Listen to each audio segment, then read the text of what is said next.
Good morning, dear students. Better today we will do the next topic of GK, that is on page number 57. ठीक है, और name is athletics. First of all, mention the day Tuesday and date 27 October 2020. तो athletics का meaning क्या होता है बेटा? Athletics होता है स्पोर्टिंग इवेंट्स, मतलब स्पोर्ट्स के रिलेटेड जो इवेंट्स होती हैं उनको हम एथलेटिक्स बोलते हैं। और ये नेक्स्ट हमने करेक्ट जो ऑप्शंस हैं उनको चूज़ करना है इस पार्ट में। फर्स्ट है, variety of athletic competitions including running, walking, jumping and throwing events are together sometimes called dash और एथलेटिक्स। देखो बेटा, एथलेटिक कंपटीशंस होते हैं जिसमें रनिंग होती है, वॉकिंग होती है, जंपिंग होती है एंड थ्रोइंग इवेंट्स होती हैं।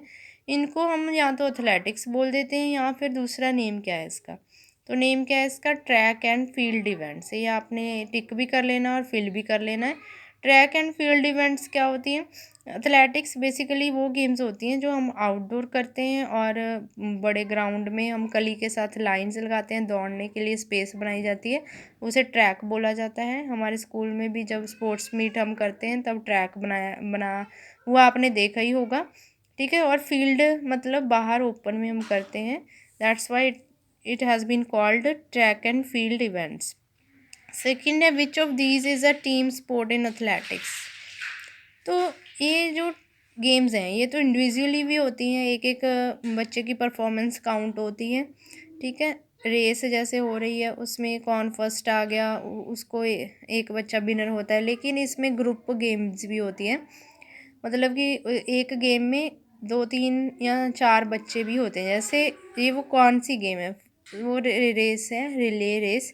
रिले रेस में एक बच्चे ने पासिंग करनी होती है, एक बच्चा दौड़कर जो उसके हाथ में एक होल्डर पकड़ा होता है वो सेकंड को पकड़ाता है, सेकंड दौड़कर थर्ड तक पहुंचता है, थर्ड फोर्थ तक, और फोर्थ वाले ने जो ट्रैक रह जाता है उसे कंप्लीट करना है। ऐसे ही 4 टीम्स होती हैं, 4 4 स्टूडेंट्स की, तो 4 से ज़्यादा भी हो सकती हैं। स्टूडेंट 4 ही होते हैं। जो विनर होता है, सबसे पहले पहुंचता है, वो विनर होता है।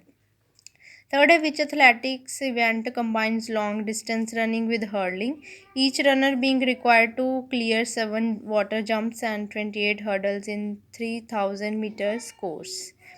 तो कौन सी एथलेटिक गेम्स हैं बेटा जिसमें हमने 3000 मीटर दौड़ना होता है, लेकिन दौड़ना ये नहीं कि सीधा दौड़ना है, रास्ते में बहुत सारे हर्डल्स, हमें हर्डल्स क्या होता है, डिफ़िकल्टीज हमारे लिए क्रिएट की जाती हैं, उनको जंप करते हुए जाना है, जो पहले पहुंचता है वो विनर होता है। जैसे ये पिक्चर है आपको हर्लिंग की, ये एक कुछ ऊंचा सा लगा दिया और इस रेस में ऐसे ही हमारे 28 जो हमें प्रॉब्लम्स हैं, डिफ़िकल्टीज हैं, उनको फेस करना पड़ता है, जंप भी करना पड़ता है और दौड़ना भी पड़ता है। नेक्स्ट है, which athletics event combines long, ये तो हो गया हमारा, नहीं ठीक, हाँ ये बताना था कि ये कौन सी रेस है जिसमें ये हर्डल्स आती हैं, तो ऑप्शन नंबर सी। ठीक है, steeple steeple case steeplechase steeplechase. ठीक है, फोर्थ है, which athletics race originally commemorated the feat of a Greek soldier who is believed to have run from a place of the same name to Athens to bring the news of the Greek victory over Persians। एक ऐसी game है, athletic में ऐसी race है, ठीक है, जो basically एक ग्रीक सोल्जर था, पहले एक सिपाही हुआ था, पुरानी स्टोरी है। ये माना जाता है कि वो एक प्लेस से, जिस प्लेस का नेम एथेंस था, वहाँ से भागकर वो ग्रीक विक्ट्री की, ग्रीक जो लोग हैं वो जीत गए थे, तो वॉर जहाँ पे हो रही थी वहाँ से वो सोल्जर भागता हुआ गया। ठीक है, और उसने जाकर अपने जो महल था राजे का, यहाँ अपना उसका एरिया था, वहाँ पे जाकर बताया कि हम लोग पर्शियन से जीत गए हैं। तो ऐसी कौन सी रेस है जिसमें ये एक्टिविटी की जाती है, मतलब कि इस जो पुराने टाइम में ये स्टोरी हुई थी उसको याद करते हुए ये रेस लगाई जाती है, कौन सी रेस है?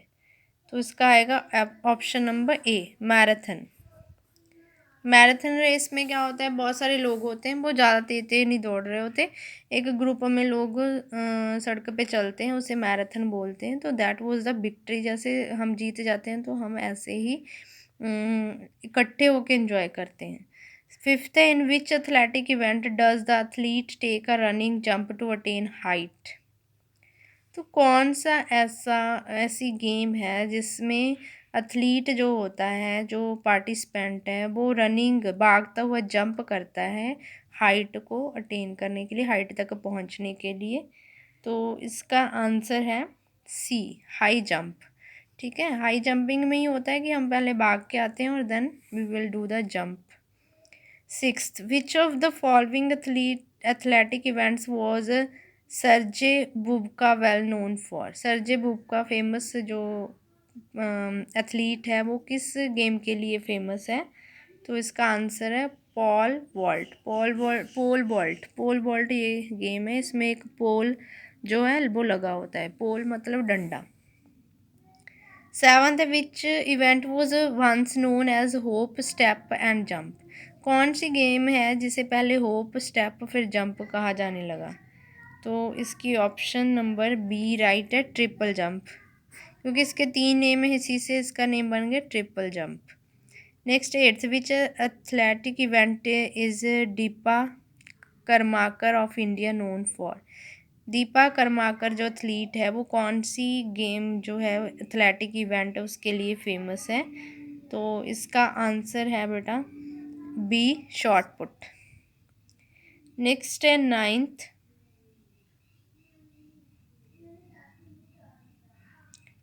Which of these is not a throwing event. Throwing event से जैसे मैंने आपको कल भी बताया, हम थ्रो करते हैं वो डिस्क, ठीक है, गोला होता है, उसे भी फेंकते हैं।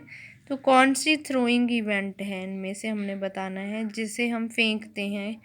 तो इसका आंसर आएगा डिस्क थ्रो। ठीक है, डिस्क थ्रो को हम फेंकते हैं बेटा। ठीक है, एक इसमें ना थोड़ा मिस्टेक हो गया एट्थ में। एट्थ का बी ऑप्शन राइट नहीं है, इसे क्रॉस कर दो।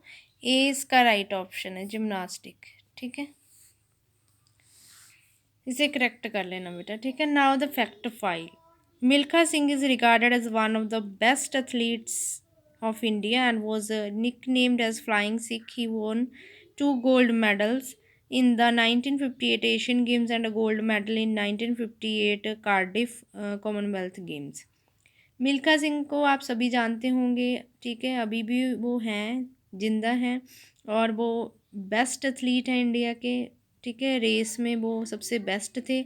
उनको फ्लाइंग सिख भी बोला जाता है, उड़ते हुए, ठीक है, उड़न वाले मतलब। क्यों? क्योंकि वो बहुत तेज़ दौड़ते थे, ऐसे लगता था जैसे उड़ ही रहे हैं। मतलब एक बार वो गेम में दौड़ रहे थे तो इतना फास्ट दौड़े कि कमेंट्री करते हुए कमेंटर ने बोला कि ये तो फ्लाइंग सिख है। तो उनको एशियन गेम्स 1958 में और कार्डिन कॉमनवेल्थ जो गेम्स हुई थी उनमें गोल्ड मेडल भी मिला था।